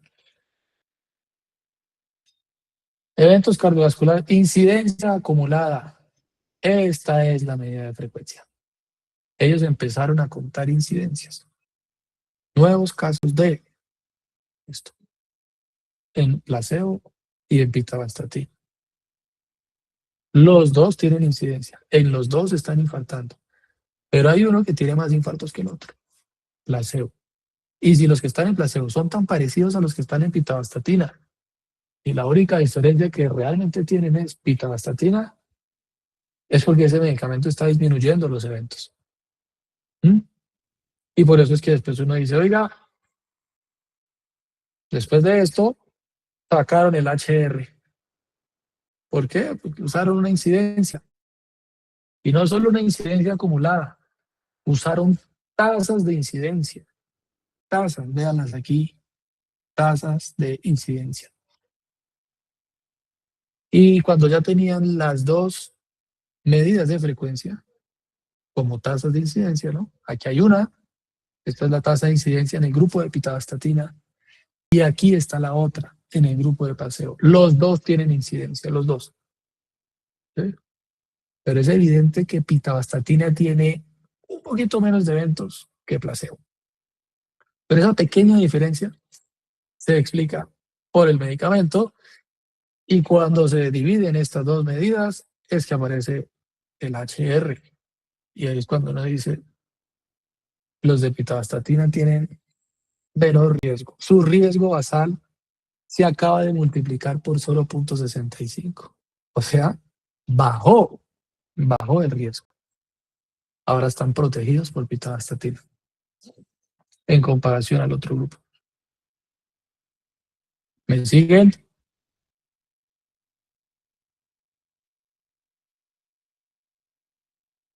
Y sí, los protege.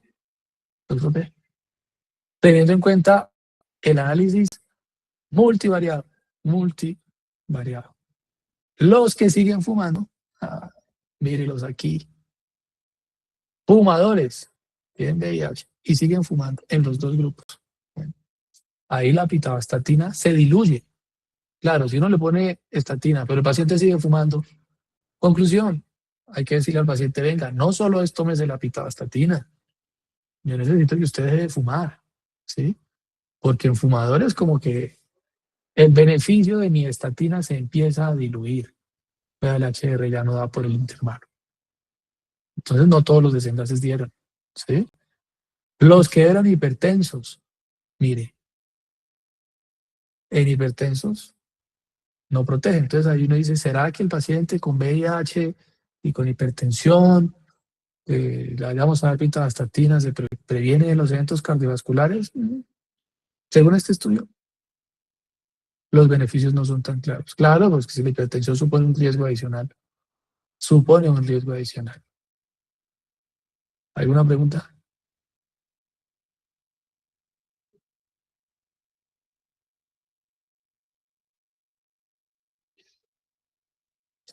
Conclusión, los pacientes con VIH que reciben pitavastatina tienen menos riesgo de eventos mayores cardiovasculares en comparación a los de placebo, con un promedio de seguimiento de 5.1 años.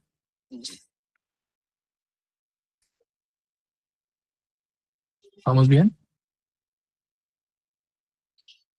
Bueno, Germán Sánchez, Germán, está por ahí.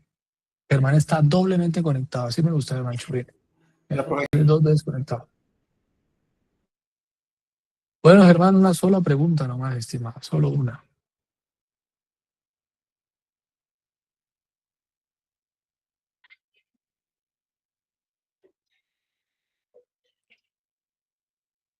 Este número, ¿cómo se interpreta?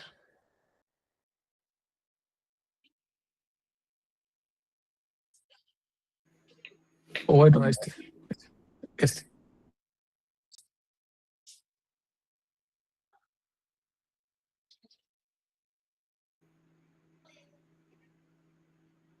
Eh, 481 hace referencia al porcentaje. No es un porcentaje.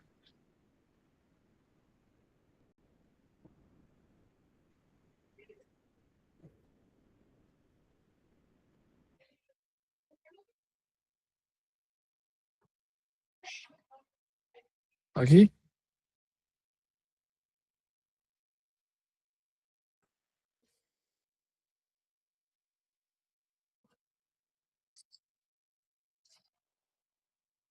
Claro, es un factor de riesgo para placebo.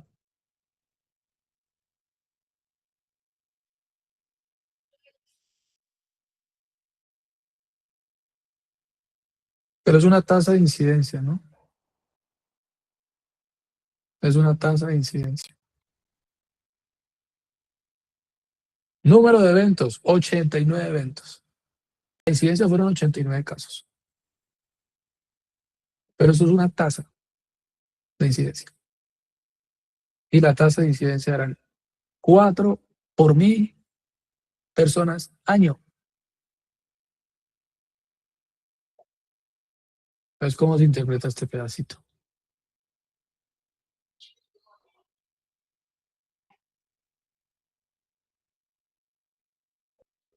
Porque vean, sí digo. Sí protege. Y aquí también nos protege. Y aquí también. Bueno, a todos estos los protege.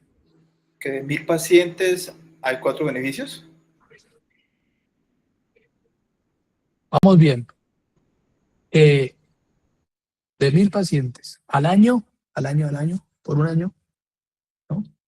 En el grupo de pitavastatina se presentaron 4.8 casos de esto.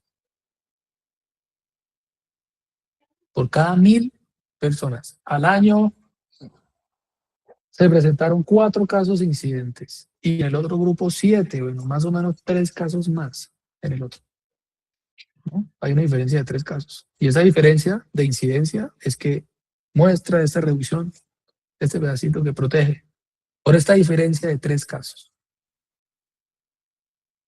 ¿Sí es claro? El estudio no tenía 1000 personas, tenía más. Aquí dicen que eran 3800. Pero las tasas de incidencia pues permiten ajustarlo así. Bueno, ahí ya más o menos vamos entendiendo un poquito de la lectura de estos artículos y de esas medidas de frecuencia. Nuevamente, ¿en qué concluyó el estudio, por favor? Conclusión del estudio. ¿Quieres que hagamos la conclusión, estimado? Sí. Sí. Conclusión del estudio, la grandota. Los pacientes, ¿no?, participantes con VIH que recibieron pitavastatina tienen un menor riesgo de eventos cardiovasculares mayores que esos que estaban en placebo, en un Listo. periodo promedio de seguimiento de 5 años. Promedio periodo de seguimiento de 5 años. Y se concluye por esa medida que estaba por ahí. Las medidas gruesas del estudio, ¿no? Esto. Aquí donde vemos cómo la pita tiene menos incidencia que placebo, ¿no? Aquí también la pita tiene menos incidencia que placebo.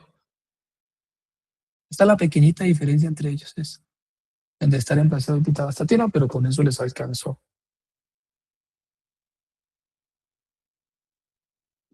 ¿Listo? Pero ojo, uno tiene que irse al detalle y las otras variables, y si fumaban, entonces ya si fumaban, no daba. Conclusión, al paciente hay que decirle que deje de fumar, porque si están fumando, la medida ya no cuadra tan bien.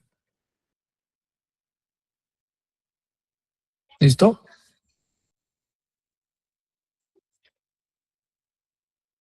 ¿Me siguen? ¿No? Señor. Bueno, yo espero que sí, eso ahí lo vamos entendiendo. Entonces, si el paciente tiene 3 o más potenciadores de riesgo, bueno, es un paciente de alto riesgo cardiovascular y la meta es de 70. Menos de 70 por aquí y menos de 70 por aquí, ¿no? Con estos 3 potenciadores que pueda llegar a tener. Y pacientes de moderado riesgo cardiovascular, 1 o 2 potenciadores, ¿no? Menos de 100. Debería haber una aplicación con tanta información, porque uno con 15 minuticos de consulta tratar de clasificarlo con todas estas variables, pues se le va uno aquí buscando a qué categoría meterlo, ¿sí? Sobre todo cuando el paciente no tiene las definiciones automáticas, porque si es alguna de estas, pues es muy fácil meterlo aquí y me olvido de las otras. Pero si él no tiene estas características y no las otras donde toca sumar puntos y a ver qué es lo que tiene de todo esto, pues de pronto es más fácil con una calculadora que le pregunte a uno para que le diga, oiga, ese paciente es de muy alto riesgo y la meta es esta, ¿no? Y la estrategia farmacológica inicial debería ser esta, ¿no?, apoyándonos ahí un poquito de las herramientas digitales que están de moda. Y paso 4, si no logramos ponerlo aquí en ninguna categoría, calculadora de riesgo, ¿no? Calculadora de riesgo.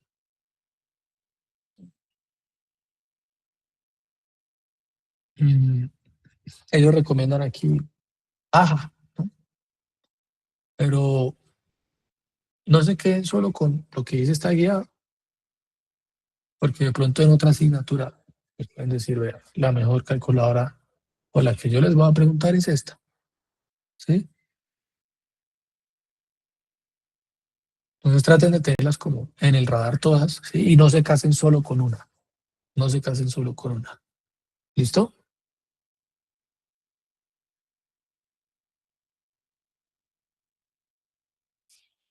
Cuando los pacientes tienen riesgos cardiovasculares a 10 años, calculados con estas escalas, muy altos, ¿no? 20%. Entonces, de pronto, ahí la aspirina nos puede llamar un poquito la atención, ¿sí? Ya que se bajaron el TAS dice algo de prevención primaria en estos pacientes de alto riesgo cardiovascular. Porque la primera tarea cuando empezamos la clase me dijeron, no, la aspirina no se pone en prevención primaria. Pero si ustedes están en prevención primaria y calculan este riesgo y les da 20, o más de 20,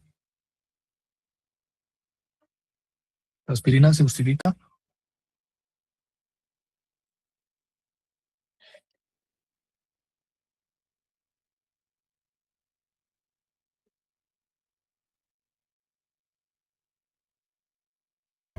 Pues voy a decir otra vez la pregunta. O sea, si se justifica usar aspirina en Prevención primaria.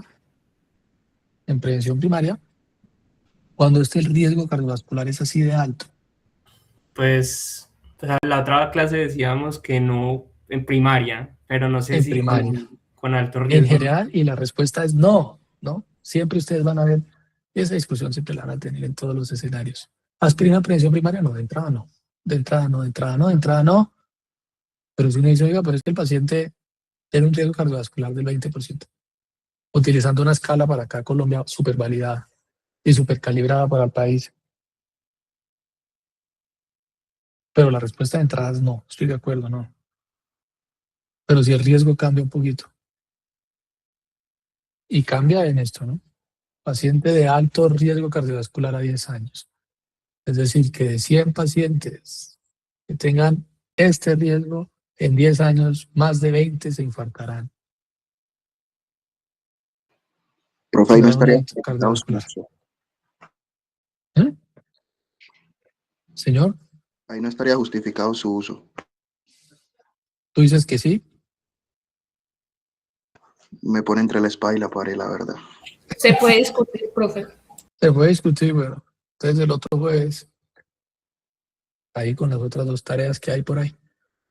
¿Sí o no? ¿No? Porque qué tal ustedes saquen la mejor calculadora de riesgo cardiovascular en un paciente joven de 45 años y calculen el riesgo y les dé 20%. Claro, tocará mirar su perfil lipídico, ¿no? Y ajustar sus metas con estatinas, porque estamos diciendo que es de alto riesgo. Tocará llevarlo a las metas. Pero la otra pregunta es, además de la estatina, ¿le ponemos aspirina o no? La respuesta, acuérdense, la respuesta que siempre tienen que tener en la cabeza es no. En prevención primaria no se pone aspirina, ¿sí? No se usa en prevención primaria. Pero si a uno le pone un detallito más al contexto, al caso clínico y le dicen, pero es que el paciente tiene un alto riesgo de más del 20, ¿sí? Incluso por arriba de 10 ya es alto riesgo. Por ahí en unas guías dicen alto riesgo por 10, 20 es altísimo. Profe, pues yo diría que sí, porque ahí ya estaría justificado su uso.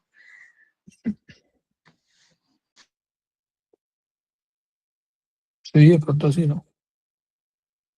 Entonces el otro juez, bueno, ¿y cuál es el NNT de eso? ¿Y cuál es el NNH de eso? ¿Cuál es el NNT de la aspirina? ¿Cuál es el NNH de la aspirina en pacientes con alto riesgo cardiovascular y que estamos definiendo ese alto riesgo por arriba del 20? ¿Listo? A ver si se justifica o no. Pero de pronto nos hace cambiar la percepción de no aspirina nunca, no. Pues espera a ver qué más tiene por ahí el paciente. Entonces queda esa mini tarea. Entonces aquí está el resumen de el manejo, ¿no? El manejo, según las metas. Cuando los pacientes tienen muy alto riesgo, esa clasificación automática, bueno, menos de 55 o más del 50 de su valor basal. Toca bajarle más del 50% de su valor basal.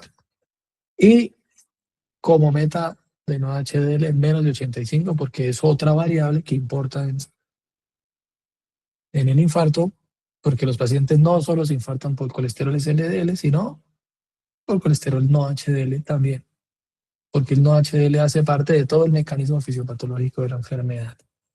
¿Listo? ¿Cómo se logra eso? ¿Cómo se logra eso? Con estatinas de alta intensidad. Claro, el estilo de vida aplica siempre. Estilo de vida, estilo de vida, estilo de vida, estilo de vida. Pero estatina de alta intensidad. ¿Sí? Y si ven que no lo están logrando, ezetimibe. Vayan adicionando ezetimibe. ¿Listo? Menos de 70, esos pacientes también tienen un riesgo elevado y seguramente, esto es una hipótesis que yo tengo, los que metimos aquí en esta categoría, seguramente cuando actualicen la guía los van a pasar para el otro lado. Porque ellos van a decir que estos pacientes que estaban por debajo de 70, algunos se siguieron infartando, entonces que tocaba llevarlos hasta la otra. ¿Sí? Esa es una hipótesis personal, ¿no? Pero yo creo que los van a cambiar. ¿Listo? Entonces estos menos de 70, ¿no? El no HL menos de 100.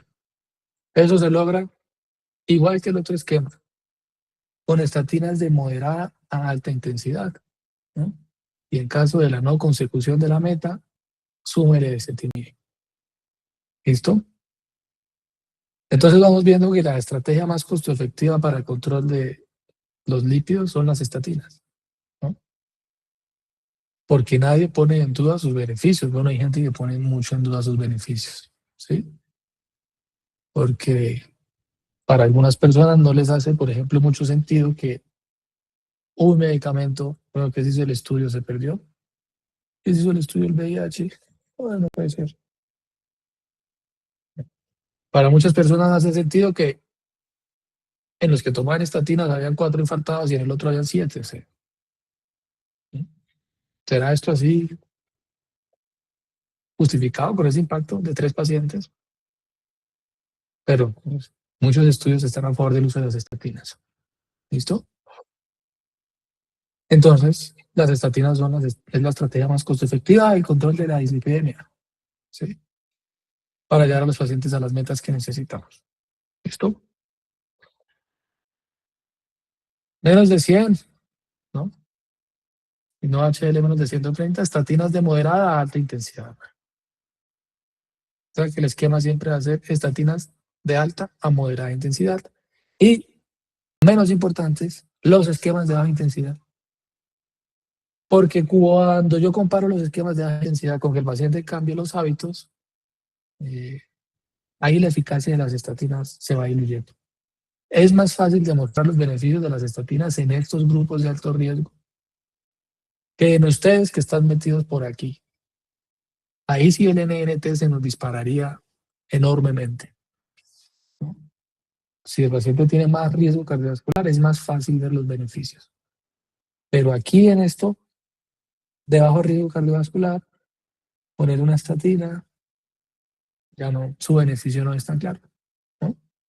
No es tan claro. Y eso pasa con muchos estudios, que el paciente tiene que tener ciertas condiciones para que uno vea de verdad el beneficio de la terapia. Y si no cumple eso, pues no, como que la medida de asociación va cambiando en la medida que yo le voy quitando variables, porque estos de muy alto riesgo cardiovascular tienen más condiciones que los otros, ¿no?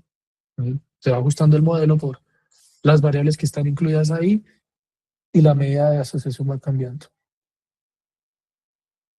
¿Listo? Lo de siempre, con todas las patologías, educación al paciente, el estilo de vida, la adherencia, ¿no? Adherencia y persistencia. Hoy en día las dos cosas son importantes. Los pacientes tienen que ser adherentes y persistentes. ¿Cuál es la diferencia entre la adherencia y la persistencia en la terapia?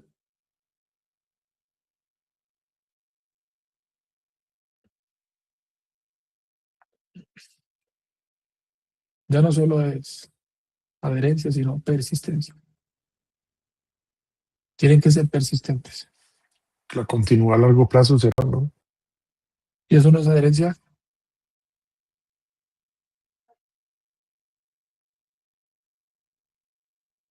Profe, ¿no sería que se tomen a diario bien los medicamentos todos los días? Sí, todos los días, siguiendo todas las indicaciones.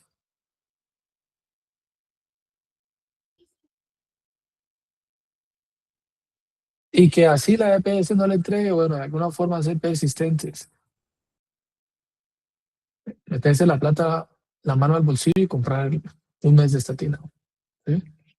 Porque los pacientes pueden ser adherentes mientras se las entregue, como decía Medina, ¿no? Le entregaron por un mes y el otro mes no le entregaron. Mientras él la tuvo, él fue adherente, pero si ya no le dispensan, no es que él no quiera, seguir con su adherencia. Es que fue imposible ser persistente porque nadie le dispensó nada. ¿Listo? Siempre hay que preguntarle las dos cosas. Mientras usted tiene el medicamento en la casa, se lo toma, porque mucha gente reclama y ahí los dejan tirados en la mesa anoche o los revenden, ¿no? Entonces, que reclamen el medicamento y que se lo tomen. Que reclamen no es sinónimo de ser adherentes. Muchos reclaman y nadie nos garantiza que lo estén usando, que estén usando la terapia, nadie. ¿Listo? Entonces, conclusión, estatinas para todo el mundo, ¿no? Y es un poquito lo que critican algunos profesionales de por qué tantas estatinas, ¿sí? En ellos, bueno, en ellos el beneficio es enorme.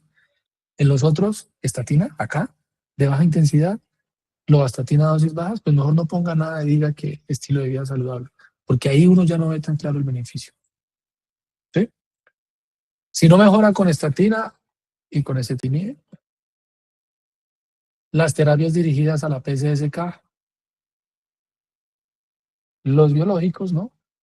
Los PCSK y las moléculas pequeñas de interferencia de RNA. Entonces aquí están los famosos SIRNA, estos RNA-Pi, bueno, todo el mundo los conoce mejor como los SIRNA. A mí me cuesta un poquito aprenderme este nombre RNA-Pi. Es más fácil aprenderse los SIRNA, pequeñas moléculas de interferencia de RNA. ¿Listo?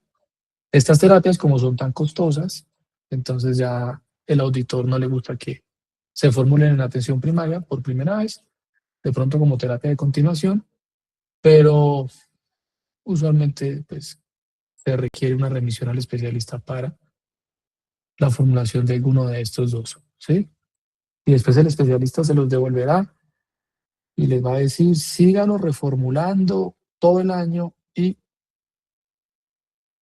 me lo envían otra vez en un año para el seguimiento por la especialidad.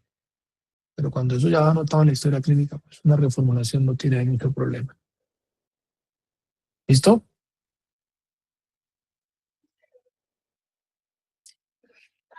El seguimiento cada 6 semanas, lo que estábamos mencionando, adherencia, persistencia, ¿no? Hay fármacos como el ácido bempedoico, ¿sí? En donde se requiera un 15% adicional de reducción de LDL para llegar a la meta establecida, o en pacientes que definitivamente no toleran las estatinas, ¿sí? Esto de la intolerancia a las estatinas en la vida real es, digamos, infrecuente, ¿no? Que realmente sea por las estatinas un paciente que no lo tolere, bueno, toca ver qué es lo que no toleran de ellas, ¿sí? Y de forma muy reciente salió un super artículo que es este, que de hecho lo abrí ahí para mostrárselo, ¿no? Publicado, aquí estamos, a ver, hace 5 días lo publicaron. 14 de febrero del 2026. Se hace una evaluación de los efectos adversos atribuidos supuestamente a las estatinas, ¿no? En las etiquetas de los productos. Entonces en la etiqueta dice, la estatina causa demencia, falla renal, neumonía, caídas, fractura. Metaanálisis de ensayos clínicos controlados, dobles ciegos. Conclusión, ¿no? Como por no extender, ¿no? Conclusión es que vuelven a presentar los riesgos relativos. ¿Ve? Entonces, estimados, los que no han tenido la oportunidad de meter investigación o medicina basada en la evidencia, de verdad que saber investigación hace la diferencia en los médicos, ¿sí? El que no sabe versus el que sí sabe, eso es, ¿sí? En cuanto a la interpretación de esto, bueno, es muy relevante, ¿sí? Entonces, no le cojan fastidio, yo los entiendo, porque yo fui estudiante, así como ustedes. No les llegaron en quinto semestre del OR y es uno ni sabía ni cómo, ni para qué, ni por dónde. Y peor con los intervalos de confianza cuando uno los tenía que calcular con la tablita esa. Pero nada, uno le va cogiendo el gustico, ¿sí? Conclusión, los datos de los ensayos clínicos ciegos no soportan relaciones causales.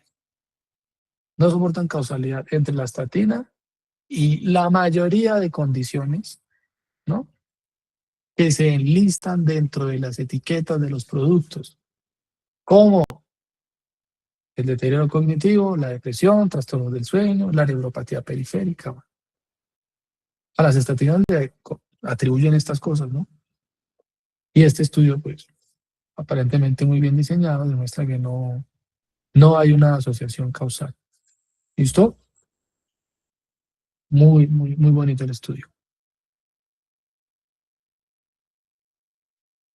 Entonces tocará preguntarle bien al paciente, ¿qué es lo que no tolera de las estatinas? A ver, para estar seguros. ¿Sí? Otro fármaco como el icosapentonato de etilo, ¿listo? Para pacientes de muy alto riesgo y alto riesgo, no para los de bajo, porque lo que les decía es que en bajo riesgo es muy difícil demostrar el beneficio de esto. Pero bueno, que cumplan las siguientes condiciones: enfermedad cardiovascular establecida, diabetes con al menos un factor de cardiovascular, terapia con estatinas, triglicéridos. ¿Por qué ponen estas condiciones? ¿Por qué creen que esas condiciones aparecen ahí? Estas. Porque dicen, estas serían las condiciones, porque no a todo el mundo se le puede dar el medicamento. ¿Por qué esas condiciones y no otras? Más que eso, estimado.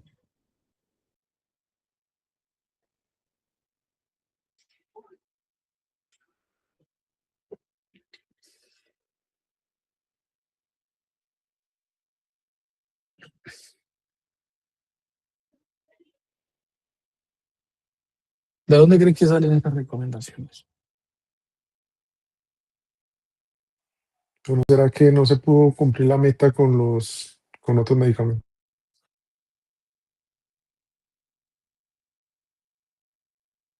De acuerdo, ¿sí? De acuerdo.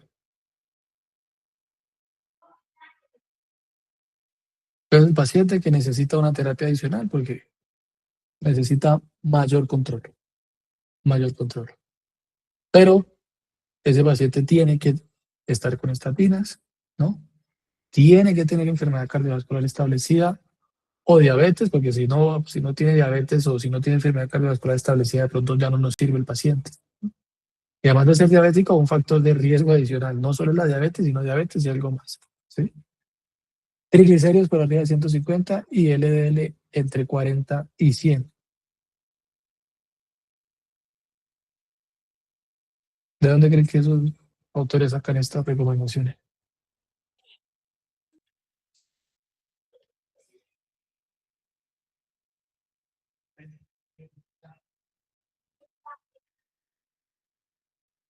Del estudio. ¿De cuál estudio, estimado?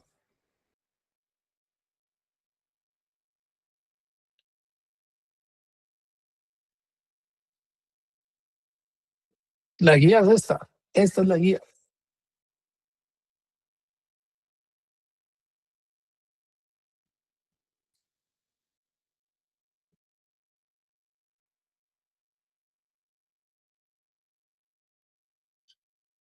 Hay estudios bien diseñados en revistas U1, revistas prestigiosas.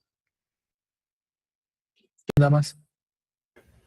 Pues no sé, pero de pronto, por ejemplo, la otra vez que mencionábamos el estudio ese Sprint, ahí como que no incluyeron a las personas con diabetes, por ejemplo. Pues no sé la razón, No pero están metidos. No, a veces los autores no quieren incluirlos, ¿no? Les hace mucho ruido alguna variable y dicen, no, afuera los diabéticos, ¿sí? Entonces, seguro que si uno va y busca el estudio que hicieron con este medicamento, ellos demostraron que los beneficios de este medicamento ocurrían cuando los pacientes estaban con estatina, tenían enfermedad cardiovascular establecida, tenían este colesterol LDL o tenían triglicéridos por arriba de 150. Porque si el paciente tenía triglicéridos de menos de 150, no tenía diabetes, ¿sí?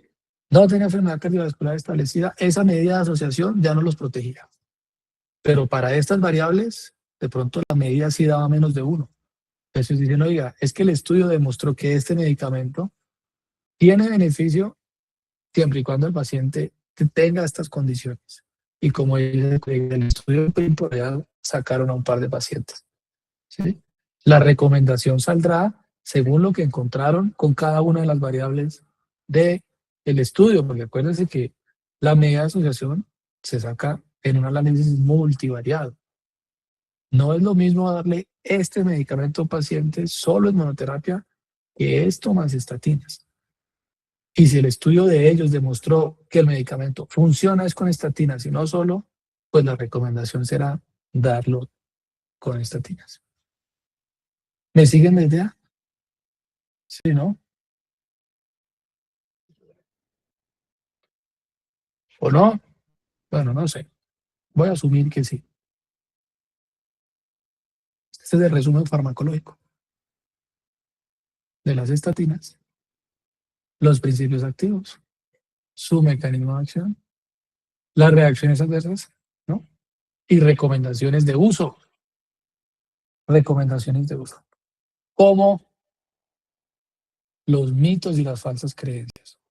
Por eso el estudio de Lancet generó tanto impacto. Porque hay muchas creencias de las estatinas.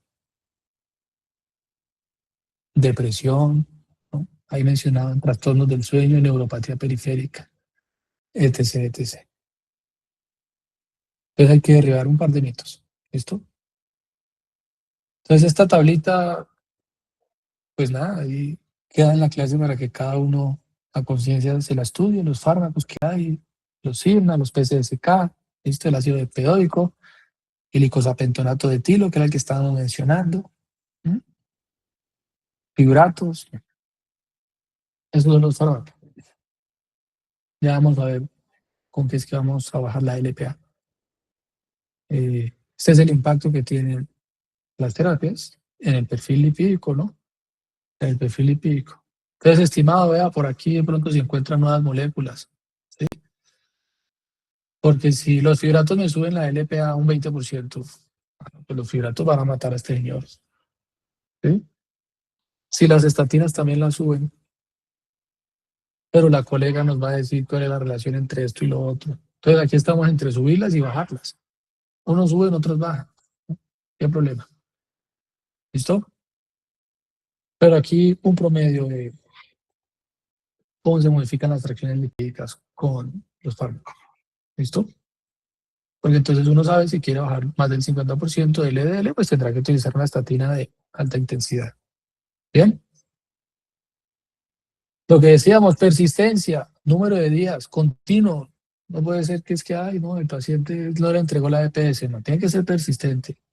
Adherencia, ¿cuántos días según como yo le dije, a la hora, con agua, con todas las recomendaciones del caso? ¿Listo? Y aquí están todos los problemas de persistencia, adherencia que pueden tener los pacientes, ¿no? Así sí, pues ahora con este problema administrativo que hay, pues, ¿listo? Pero es importante esta partecita de evaluar la adherencia, ¿no? Y casi siempre en las Profe, historias clínicas de crónicos, señor. la ezetimibe está dentro del post, ¿cierto? Todas. Sí, por ahí está el ezetimiba. ¿Sí? Aunque ahora ustedes van a tener que formular todo por MIPRES. Mejor dicho, si antes los auditores estaban encima de uno, ahora yo no me imagino cómo va a hacer eso formulando todo en MIPRES. Todo, todo, todo, todo. ¿Qué opinan de la medida? El MIPRES es, bueno, algunos lo conocen, otros ni idea. Pero el MIPRES es el sistema de prescripción de las tecnologías que no están incluidas en el PBS.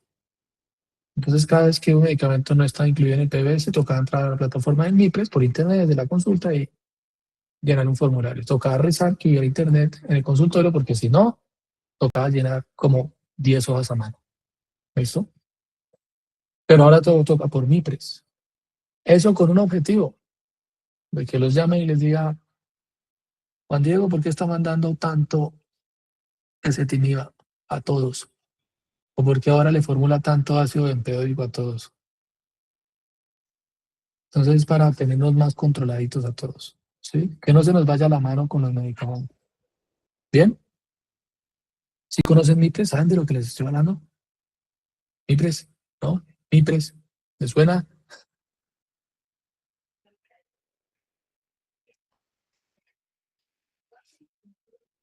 Bueno, creo que los perdí.